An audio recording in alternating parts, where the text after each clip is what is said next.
But let's get to Manchester United. New signing Lenny Yoro is out for the foreseeable future. Dharmesh, what about their pursuit of not just Matthijs de Ligt, but also Noussair Mazraoui? How's that been affected? Has that moved on at all? So the situation with regard to Manchester United is that they remain in talks and there's open dialogue with Bayern Munich over the signings of the right-back Noussair Mazraoui and over the central defender Matthijs de Ligt. We do know that a gap in valuation exists between what Manchester United want to pay for those two players and what Bayern Munich want for those two players. However, there's enough talking that's happened so far and enough of a bid, whatever that might have been from Manchester United, to suggest that negotiations can continue. It's something to work on. It's a good starting point, if you like, as far as Bayern Munich are concerned. As it stands, and in answer to your question, Manchester United's approach when it comes to bringing in a centre-back is not expected to be impacted by the injury suffered by Lenny Yoro. He's out for 3 months. They're looking at this more long-term, which is completely different to how they've approached transfer windows, you'd have to say, in the past. Squad space and budget is what's going to dictate whether United go back into the market for a centre-back or a right-back. Victor Lindelof could be key. We think that Manchester United would be prepared to listen to offers of Victor Lindelof because he's entered the final year of his contract. If they bring some money in for him, they'll also create squad space. Hence, there might be an avenue for someone like Matthijs de Ligt to come in.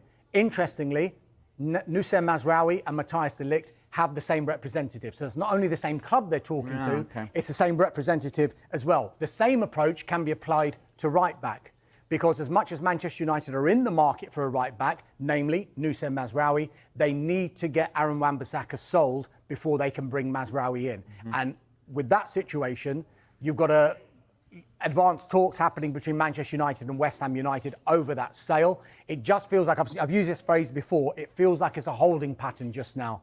Once one person can move and that deal can get agreed, it will knock every other transfer on. Bayern Munich, some might say, are in a good position here because they can see Manchester United have got an injury problem with Lenny Yoro. They can see that they need to bring in a centre-back if Victor Lindelof goes. On the flip side, Manchester United will look at Bayern Munich and say, actually, we don't want to go as high as you want to go, but we know you might have to sell Matthijs de Ligt because you want to sign Jonathan Tah from Bayer Leverkusen.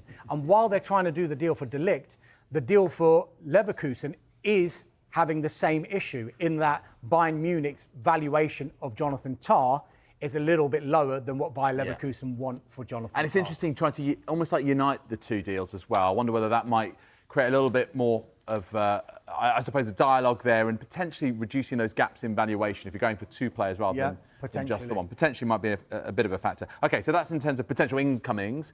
Michael, outgoings from Old Trafford, what's the situation? This intrigues me, and it's Scott McTominay, who Fulham are interested in.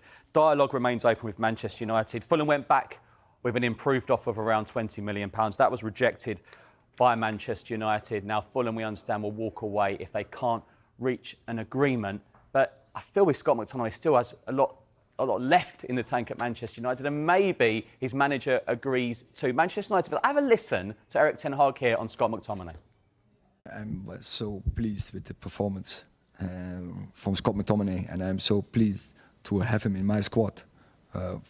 From type of person, such a huge impact on the team, team performances, team spirit. And of course, now we play him more in his advanced position, what suits him obviously much better. He's so important, making goals for our team. And I'm very pleased to work with him and to have him in my squad.